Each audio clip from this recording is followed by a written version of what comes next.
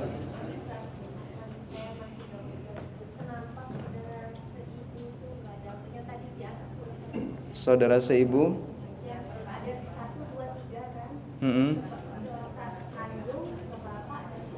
Ya. Seibu dapat seibu. Saudara seibu diatur dalam Al-Quran. Kalalah yang tadi kita sebutkan, ini membicarakan tentang saudara seibu. Allah Subhanahu wa ta'ala berfirman tentang saudara seibu. Jadi Al-Quran yang memberikan itu. Fahum syuraka'u fis sulus. Di surat An-Nisa ayat 12 ini berbicara tentang saudara seibu. Coba kita bacakan ya. Di An-Nisa ayat 12, kok tintanya jadi hilang? Oh, Masya Allah.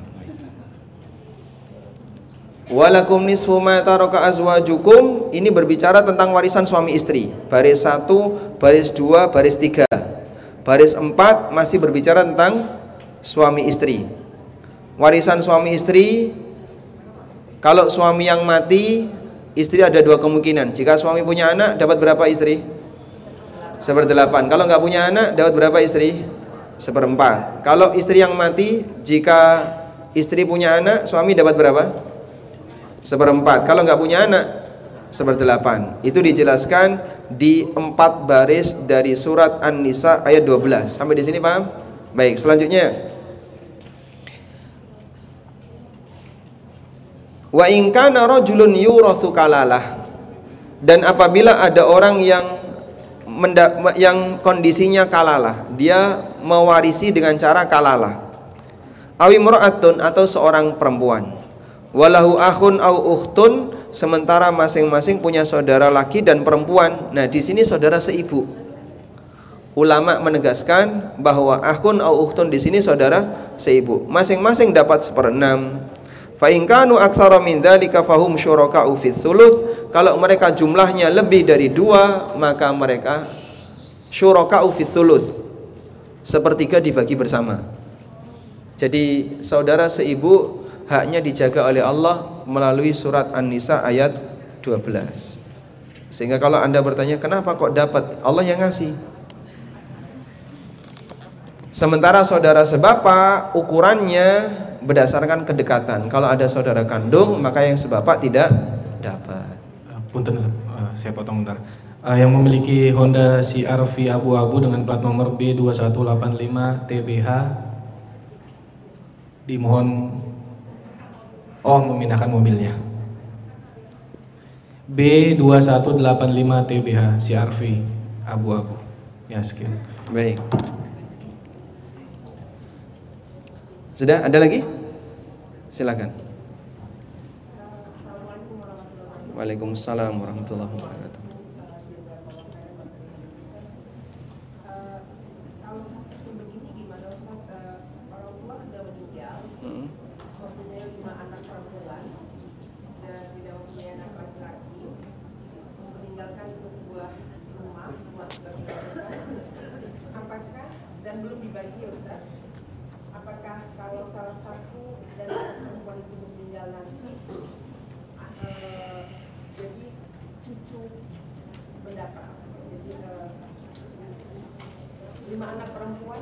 A dan B punya 5 anak perempuan. 1, 2, 3, 4, 5 ya. Orang tua sudah meninggal sebelumnya, dua-duanya. G. Ketika salah satu dari yang 5 ini meninggal, apakah anak dari mereka mendapatkan warisan? Siapa duluan yang meninggal, anak atau orang tuanya? Orang tua. Jawabannya tetap dapat. Karena yang tertunda adalah tertunda serah terima, bukan tertunda meninggalnya. Sehingga begitu A dan B ini meninggal, maka otomatis hartanya A dan B pindah ke siapa?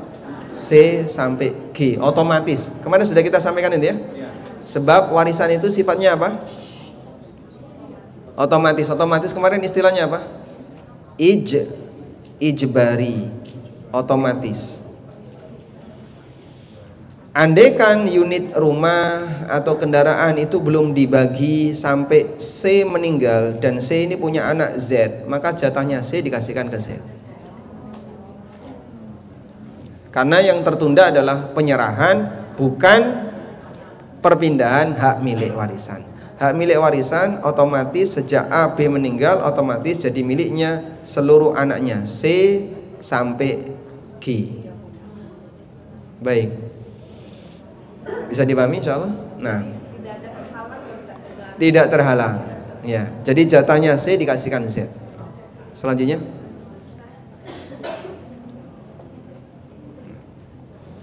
yang pertanyaan lewat kertas ada banyak mas.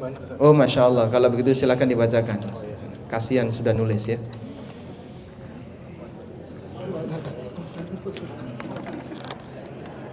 Bismillahirrahmanirrahim. Assalamualaikum warahmatullahi wabarakatuh, Ustaz. Waalaikumsalam warahmatullahi wabarakatuh. Semoga Ustaz, orang-orang yang disayangi Ustaz, ulama-ulama dan semua kaum muslimin dilindungi oleh Allah. Amin. Walakum bimithlin. Afwan Ustaz, sebelumnya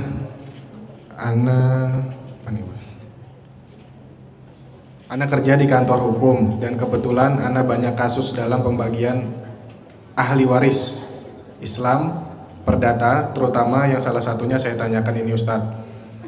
Jadi Ustaz, ada janda muslim dan duda non muslim menikah. Diketahui janda tersebut murtad. Duda ini ada anak bawaan perempuan sama-sama non muslim. Duda dan janda ini tidak mempunyai anak setelah menikah. Tidak punya anak. Ya. Nah, Dan mereka sama-sama ada harta bawaan. ya. Kemudian duda ini meninggal dan si janda atau istri kembali masuk Islam dan harta warisan belum dibagi. Kemudian beberapa bulan si janda atau istri meninggal, hanya meninggalkan ahli waris saudaranya. Untuk pembagiannya bagaimana ya Ustadz? Untuk ke anak si duda yang non muslim dan untuk saudara dari si janda yang muslim. Nih, tayyib, masya Allah ya. Di Indonesia itu kan mengenal pluralisme hukum ya. Makanya kita kalau berhadapan dengan masalah warisan seperti ini, jika keluarga Anda tidak Anda siapkan, mungkin mereka bisa menggunakan aneka hukum yang mau mereka pilih. Ada yang pakai hukum adat, ada yang pakai hukum negara, ada yang pakai hukum agama sesuai dengan apa yang menjadi kepentingan mereka. Dan dalam pengadilan agama, acuannya itu adalah KHI. Acuannya KHI. Kompilasi hukum Islam. KHI sendiri itu bukan undang-undang, tapi dia seperti fatwa yang dibuat oleh para ulama Indonesia tahun sekian. Kemudian fatwa itu dijadikan sebagai rujukan ketika seorang hakim memutuskan atas instruksi dari presiden. Impres tahun berapa saya nggak hafal, mungkin Anda yang ahli hukum lebih hafal dalam hal ini. Sehingga dengan ini kenapa KHI dipakai sebagai acuan di pengadilan agama? Karena ada impres sebagai landasan hukumnya. Sebenarnya secara aturan negara itu tidak ikut campur dalam pembagian warisan. Sehingga Anda ketika mau bagi waris tidak melibatkan negara, negara tidak akan kemudian intervensi. Kenapa kamu tidak undang kami misalnya? Kenapa kamu ketika bagi waris tidak melibatkan aparat kami? Negara tidak akan intervensi. Tapi kalau sampai terjadi sengketa, lalu keluarga ini melibatkan negara, barulah negara intervensi. Sehingga negara datang jika diundang. Kembali kepada masing-masing keluarga, mau melibatkan negara atau tanpa melibatkan negara. Kalau melibatkan negara, ya nanti akan ada pilihan hukum. Anda mau hukum yang mana? Dan kalau pengadilan agama, maka akan dibawa ke KHI. Tapi kalau ke pengadilan negeri, nanti akan menggunakan hukum negara. Sudah? Karena itulah biasanya kita arahkan kepada keluarga yang mau bagi waris. Anda sebenarnya bisa melakukan pembagian ini secara kekeluargaan. Kumpulkan seluruh keluarga yang berkepentingan, undang salah satu tokoh masyarakat yang Anda yakini punya kemampuan dalam masalah ini, minta beliau memberikan penjelasan, dari pencerahan itu jadikan sebagai landasan. Berikutnya Anda punya pilihan mau dipakai atau tidak. Kalau mau dipakai, walhamdulillah. Bagi mereka yang punya kesadaran bertakwa kepada Allah, dia tahu ini ada konsekuensi dunia dan akhirat, maka dia akan berusaha untuk mengambil yang aman bagi akhiratnya. Jangan sampai saya membawa harta yang bukan hak saya dan seterusnya. Tapi bagi mereka yang mungkin tidak punya iman dan rasa takwanya rendah atau imannya rendah, maka dia akan mengambil undang-undang yang lain. Padahal Islam sudah menyediakan. Seperti ini kembali ke pilihan masing-masing. Selanjutnya, berkaitan dengan hal ini, jika kasusnya janda dan duda tadi menikah dalam posisi si janda ini murtad, andaikan si janda ini tetap muslimah, nikahnya batal. Karena seorang muslimah tidak boleh nikah dengan lelaki non muslim. Jika tetap dipaksakan nikahnya batal. Terus gimana Pak? Zina. Dan nanti kalau ada keturunan, keturunannya dinisbahkan kepada ibunya, tidak punya nasab ke bapaknya, sebagaimana praktek zina. Baik. Dan tadi disampaikan bahwasanya janda ini murtad lalu nikah dengan si duda. Duda punya anak perempuan. Ketika duda ini meninggal, berarti janda dan duda ini seagama enggak? Seagama? Seagama. Karena dia masuk Islam pasca meninggalnya suaminya, kan gitu ya. Sehingga siapa ahli waris duda ini? Duda yang non muslim ini ahli warisnya siapa? Pertama adalah anak perempuan, yang kedua istrinya, yaitu si janda tadi. Baik. Tapi sebelum dibagi warisnya, pisahkan dulu harta janda berapa, harta duda berapa yang dibawa oleh masing-masing sebelum menikah. Oh, janda punya harta sekian, duda punya harta sekian. Baik, yang hartanya janda jangan jadikan waris karena dia masih hidup. Dan yang namanya harta warisan itu kalau pemiliknya sudah meninggal, sehingga dipisahkan dulu. Mumpung pelaku sejarahnya masih ada, si janda ini kan paling tahu ya, harta ibu itu berapa. Nah, di rumah ini ada sebagian gaji saya, ada sebagian gaji suami. Nah, dulu kontribusi Anda berapa sampai bisa membeli rumah ini? Ya, kurang lebih 40%. Baik, 40% disisihkan. Itu nggak masuk warisan. Maka dari sisa itu yang 60% nanti anak perempuan dapat setengah kalau dia sendirian, dan istri dapat 1/8 karena si laki ini punya anak. Pak, tapi ini kan orang kafir. Nah, kalau Anda bicara orang kafir, jika mau pakai pembagian warisan muslim, boleh nggak? Boleh. Hukum Allah itu berlaku bagi semua. Hukum Allah berlaku bagi semua. Tapi misalnya, Pak, kita nggak pakai hukum Islam misalnya, karena kita semuanya kafir. Ya terserah kamu. Tapi kalau Anda tanya ke saya, ya saya sampaikan pendekatan pakai hukum Islam. Seharusnya kamu dapat 1/8, anak perempuan dapat setengah. Karena konsultasinya ke seorang muslim kan gitu ya. Maka dia jawab sesuai dengan undang-undang Islam.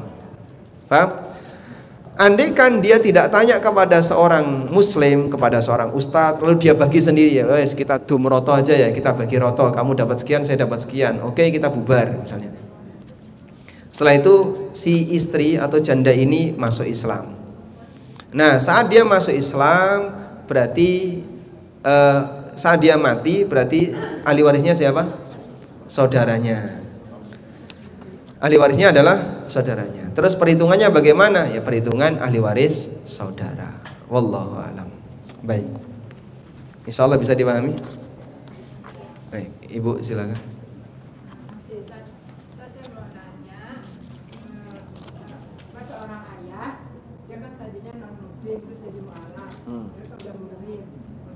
Kedua orang tuanya sudah wafat, kan kedua orang tuanya non muslim, semua keluarganya non muslim. Satu keluarga non muslim, kemudian dia muslim, ayahnya muslim, dianya si ayahnya ini muslim, A-nya muslim, muslim dan keluarganya non muslim. Semua, si ayah ibunya sudah wafat. Terus sekarang ini dia dapat apa sih sebidang tanah dan setiap bulan ditransfer uang dari warisan orang tuanya, padahal beda agama.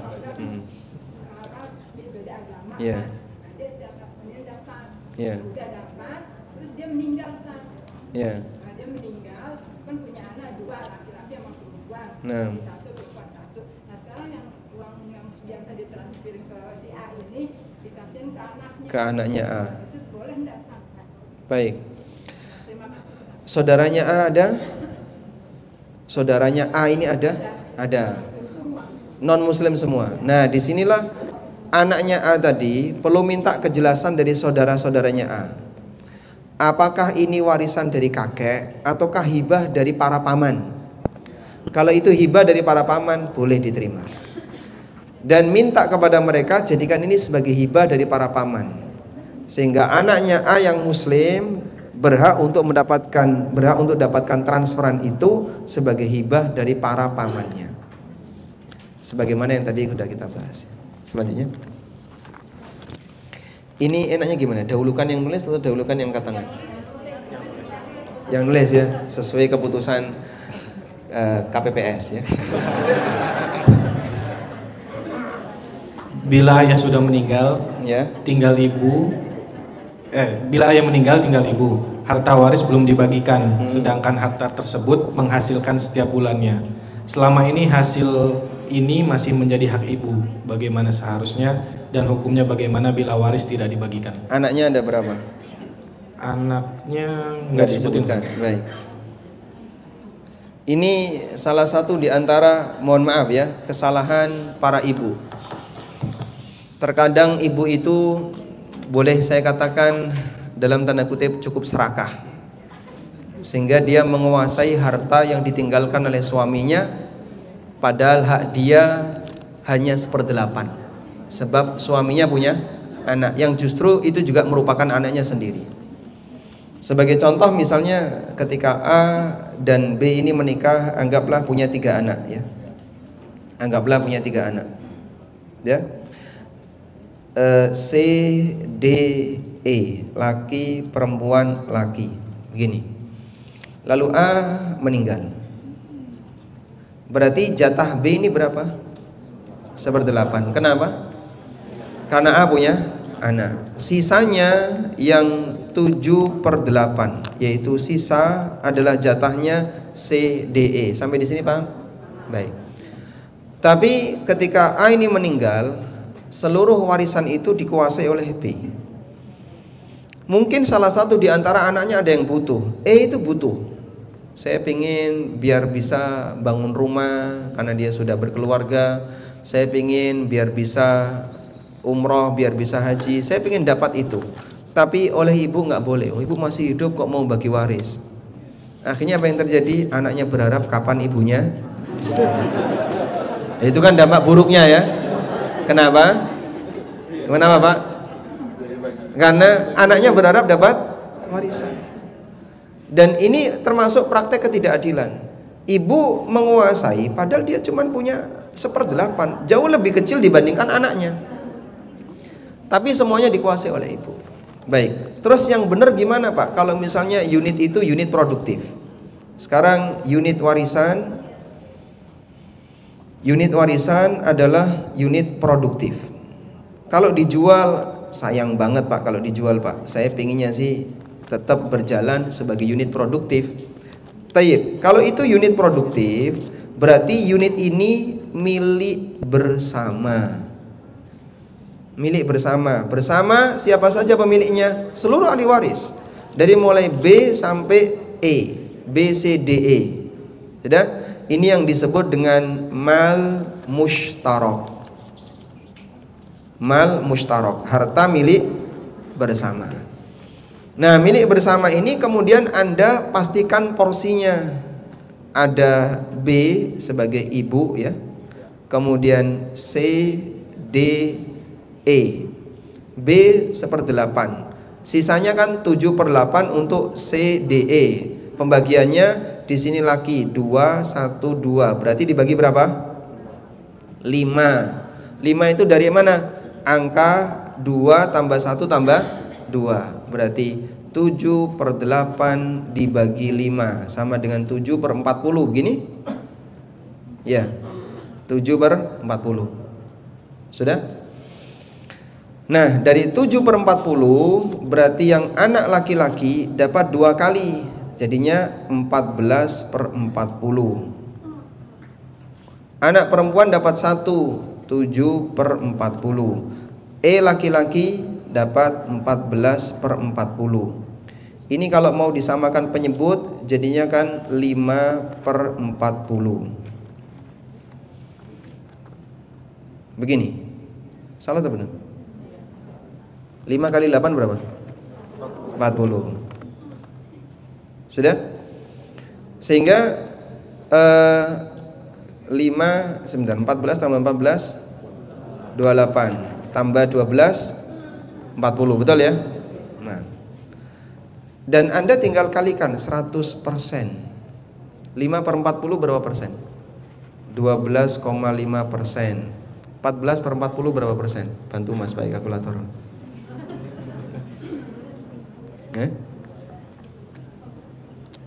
Berapa?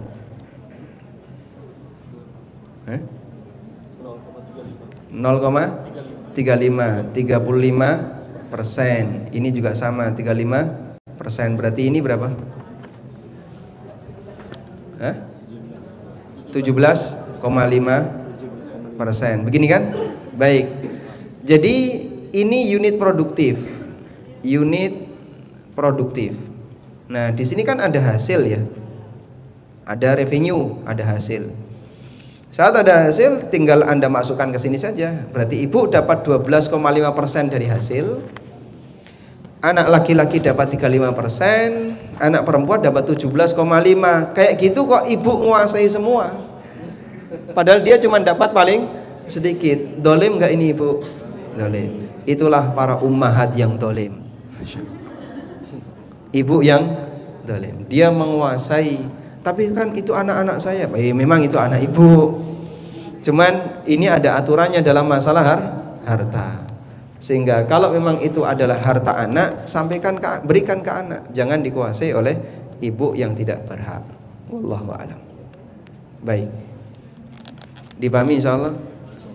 Tentang ini ada yang protes? Nggak ada ya? Dibagi rata. Kalau anak laki-laki ridho, dia kan dapat jatah lebih banyak ya.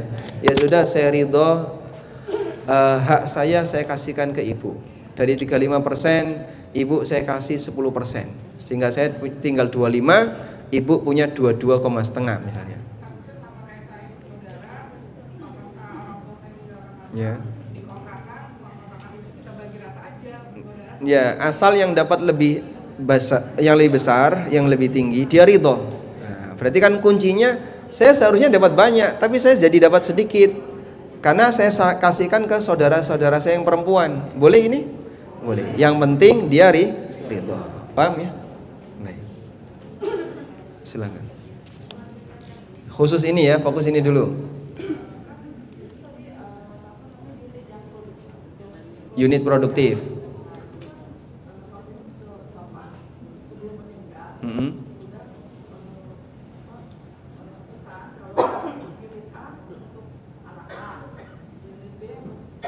Unit A untuk anak A, unit B anak B, begitu? Belum pindah, belum balik nama. Sudah diserahkan belum ketika bapak masih hidup? Secara lisan, tapi secara hakiki apakah anak diizinkan untuk bebas mengelola? Baik. Dan itu rata nggak waktu itu? Sama?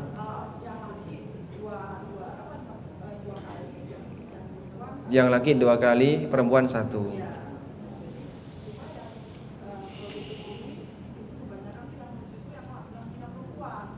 Yang produktif yang punya perempuan.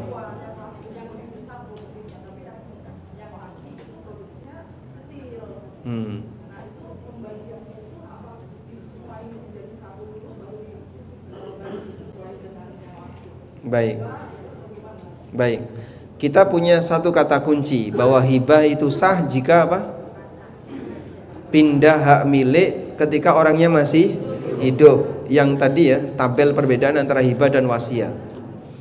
Tapi kalau masih gantung, ya ini saya kasihkan A, kamu ini, B, kamu ini, C, kamu ini. Sudah? Tapi nanti setelah bapak mati silahkan dibagi. Berarti itu wasiat. Dan kalau wasiat untuk ahli waris tidak sah.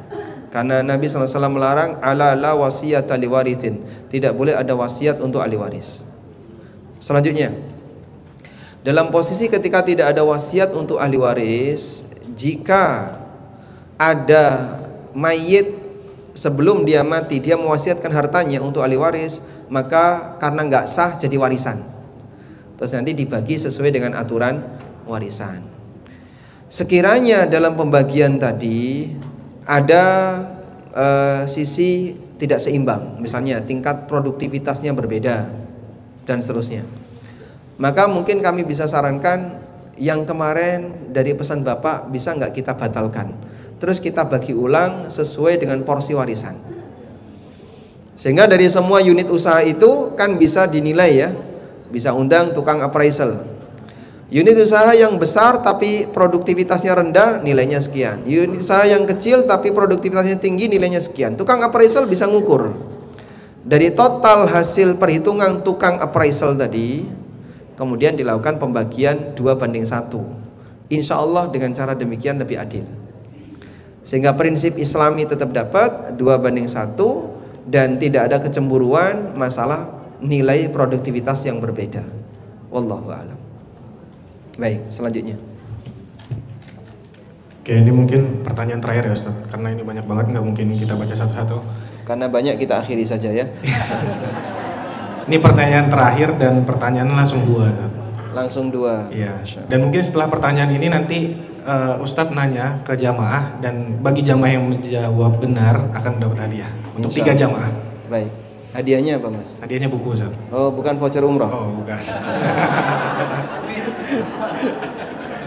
Sebenarnya mereka berharap voucher haji furoda Mas. Amin. Adanya buku ya. Oke, baik. Selanjutnya. Pertanyaan pertama Ustaz. Ya. Pembuatan hibah apakah harus pakai notaris atau cukup kita saja antar keluarga atau saudara? Yang pertanyaan kedua, apakah wasiat dibicarakan antar keluarga saja atau perlu notaris? Nah, jadi notaris itu sifatnya adalah, kalau di negara kita berfungsi 2 ya, sebagai pencatat dan sebagai saksi legal hukum.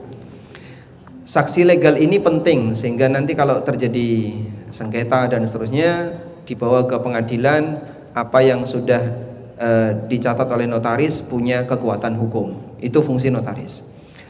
Tapi kita bicara secara syar'i. Nah, secara syar'i apakah harus melibatkan notaris? Ya, jawabannya tidak harus. Notaris di zaman Nabi SAW belum lahir. Dan kuliah, notaris itu kuliah di fakultas apa? Fakultas Hukum, belum ada kampusnya ya. Makanya kalau berbicara apakah harus ada notaris, ya tentu saja tidak harus, karena seperti ini tidak dikenal di zaman Nabi SAW. Bicara masalah pencatatan, tapi kan Quran menyebutkan pencatatan, betul. Namun mencatat di sini tidak harus notaris, sehingga tidak harus disaksikan oleh negara, oleh pejabat. Notaris kan pejabat ya. Karena nyatat dalam Al-Quran yang Allah sebutkan di akhir dari surat Al-Baqarah. Coba kita lihat di akhir dari surat Al-Baqarah. Ini berbicara tentang transaksi yang tidak tunai. Pencatatan yang berkaitan dengan transaksi tidak tunai. Al-Baqarah ayat paling panjang, ayat 282. Coba koneksi putus.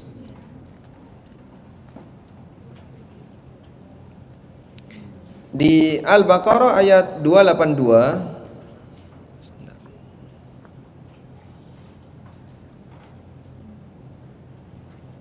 Baik.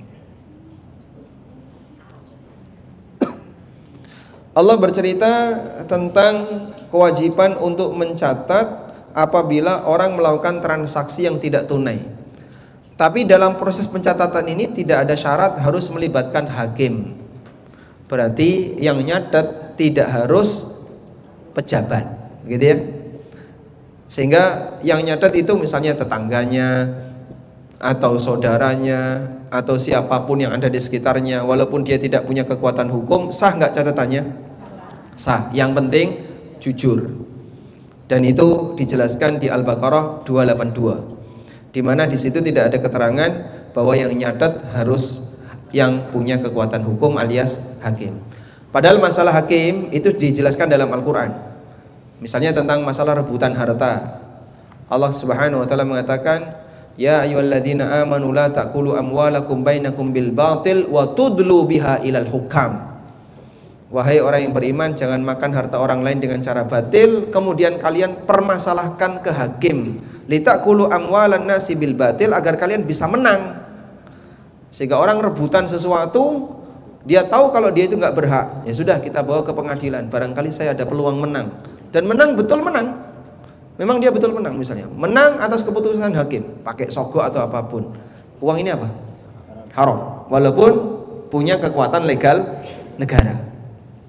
Sehingga sampai pun punya kekuatan legal negara, tapi ketika statusnya itu tidak halal, hukumnya dilarang, dosa besar. Taib. Sehingga tidak harus ada catatan notaris. Tapi kalau ada notaris lebih kuat. Yang kedua, apakah harus disaksikan ketika memberikan wasiat? Wasiat itu ada dua, wasiat lisan dan wasiat tulisan. Kalau wasiat lisan tentu saja tidak bisa sendirian. Orang di depan cermin kemudian menyampaikan, aku berwasiat, sing ngrungokno sapa?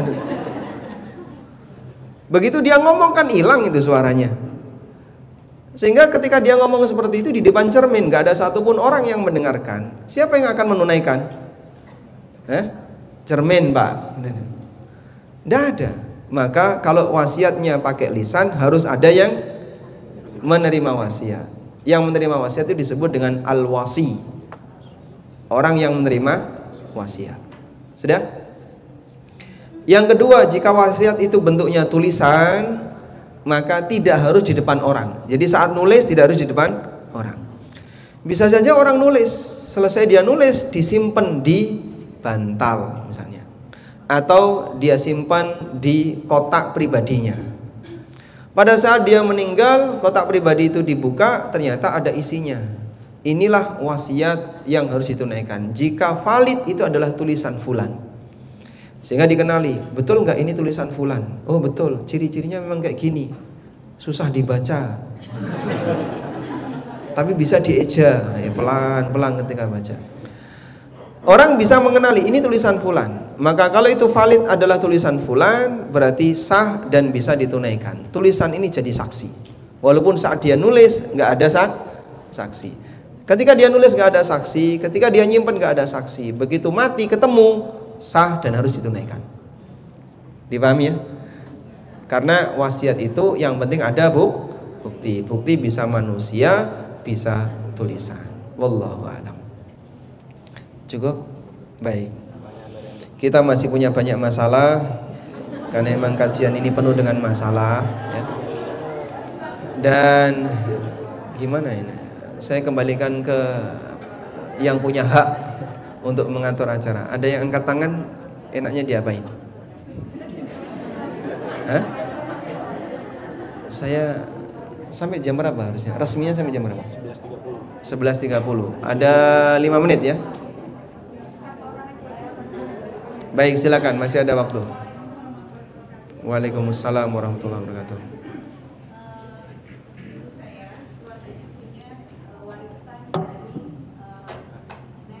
Nenek dari ibu. Nah, sementara ibu saya ini 11 bersaudara, tapi kakak pertama ibu saya ini sudah meninggal, punya anak 1 orang. Nah, anaknya ini apakah mendapatkan hak waris? Anaknya apakah? Jadi jatuhnya cicit. Iya. Siapa yang meninggal duluan, ibu ataukah nenek? Nenek. Jadi yang tertunda di situ tertunda penyerahan warisan ya. Baik, kita gambarkan kayak gini. A ini nenek ya, punya 11 anak. 1, 2 sampai 11 begitu aja. Anak 1 sampai anak 11. Sudah? A meninggal duluan. Lalu setelah itu nomor 1 meninggal. Anggaplah ini 2010, ini 2015. 1 punya anak X misalnya. Baik. Warisan belum dibagi sampai sekarang baru mau dibagi. Berarti X ini dapat enggak? Dapat. Dari siapa? Dari punyanya 1. Nah, jatahnya A ke 1. Nah, karena 1 sudah enggak ada, diserahkan ke X sebagai ahli warisnya 1. Begitu? Gimana? Berarti tetap dapat. Kecuali kalau dibalik ya. Kalau dibalik, misalnya A meninggal tahun 2015. Nah, saat A meninggal, anak 1 ini sudah nggak ada. Dia meninggal tahun 2010. Terus ada cucu X. Begini? Cicit. Berarti gimana ini cicit? X bawah. 11 itu saudaranya ibu. Saudara ibu Anda. Terus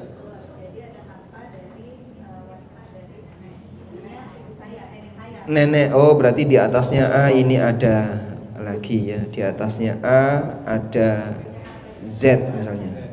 Nah, selanjutnya urutan meninggalnya, coba urutan meninggalnya siapa saja? Z tahun sudah lama sekali, misalnya sebelum Masehi misalnya. Nah, kan ada angkanya ya. Anggaplah tahun 98 misalnya. Dah, terus A tahun 2000-an. Oh, Masya Allah. Berarti ini saya urutannya salah ya.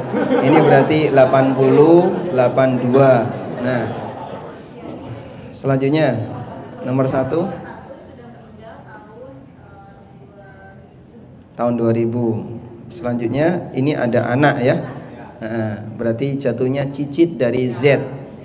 Ini misalnya X misalnya. Sudah? Kalau urutan meninggalnya seperti ini, berarti jatahnya Z ke A. Lalu dari A ke 1 ke X dapat. Begini. Asal urutan meninggalnya kayak gini ya.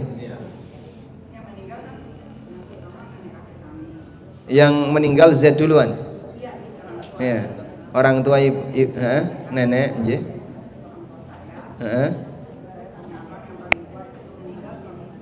Ya. Betul, dari Z ini.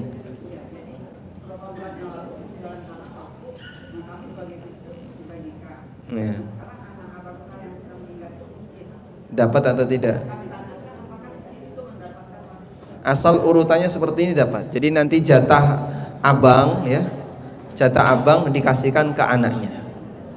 Teorinya gitu. Jatah abang dikasihkan ke anaknya. Wallahu a'lam. Cicit dapat dari jatah orang tuanya. Dia dapat dari jatah orang tuanya. Baik. Silakan yang dari tadi yang katakan. Baik. Waalaikumsalam warahmatullahi wabarakatuh.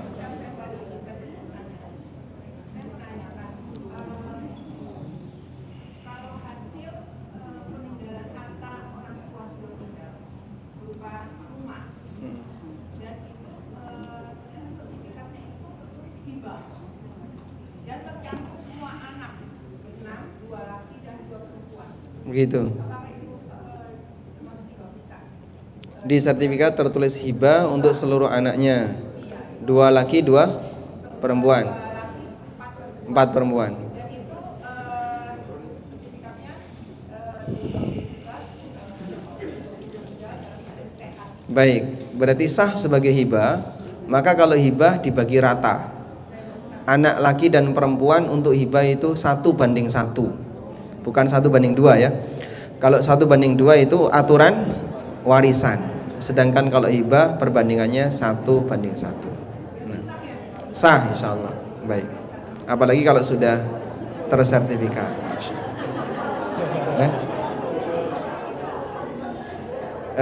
Panitia yang memutuskan. Pertanyaan dari antum. Sekarang gantian. Saya yang bertanya, mereka menjawab. Baik. Hadiah yang pertama. Ya. ASN angkat tangan. 1, 2, 3, 4. Yang depan nggak ada yang ASN. 5. Baik. Pertanyaannya. Ada 5 ASN di sini ya. Pertanyaannya. Sebutkan 3 jalur pewarisan. Baik, silakan. Jalur nasab 2. Pertanyaan yang ketiga.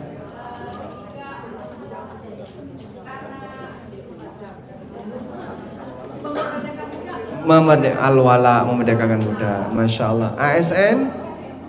Oh bukan. Masya Allah. Berarti saya ganti hadiahnya ya. Hadiahnya ganti yang ini saja. Insyaallah. Barakallahu fikum. Baik.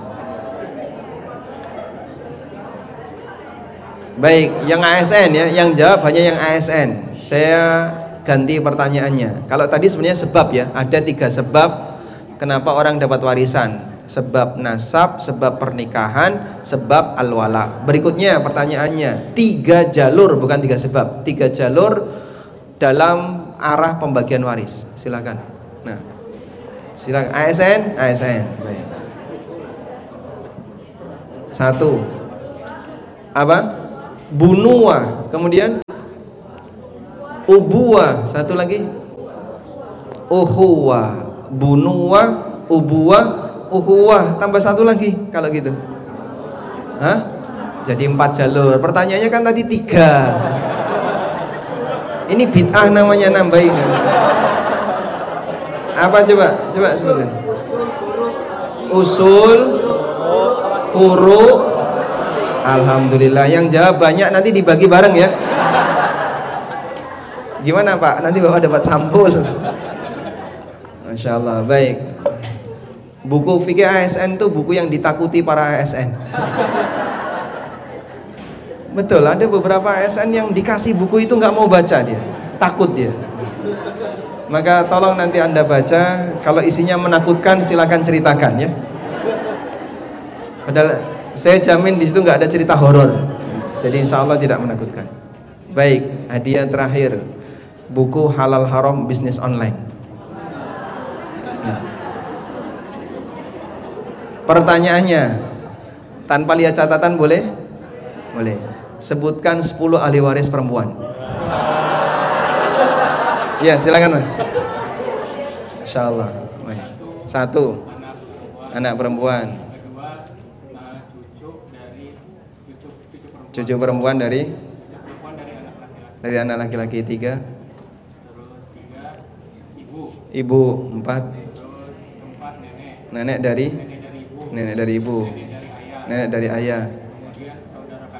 Saudara kandung perempuan. Saudara saya perempuan. Saudara seibu, tinggal 2, istri. Masya Allah. Ya, boleh. Masya Allah. Warisannya banyak nggak Mas? Hah? Oh, tambahin voucher umroh. Nanti minta ke panitia ya. Baik, demikian kita di jam 11:30. Semoga apa yang kita bahas ini bermanfaat. Mohon maaf barangkali ada beberapa materi dan pertanyaan dari jamaah yang belum tersentuh. Jika masih diinginkan, nanti kita masuk ke pertemuan berikutnya ya, yang insya Allah akan membahas tentang batasan harta warisan, termasuk pembahasan gonogini, kemudian tentang masalah uang pensiunan dan seterusnya. Jadi kita baru mengenal pembukaan, kemudian batasan siapa saja ahli waris, dan berikutnya batasan harta warisan insyaallah taala. Demikian, semoga bermanfaat. Wassallallahu ala nabiyyina Muhammadin wa ala alihi wa sahbihi wasallam. Wa akhiru da'wana alhamdulillahi rabbil alamin. Wassalamualaikum warahmatullahi wabarakatuh.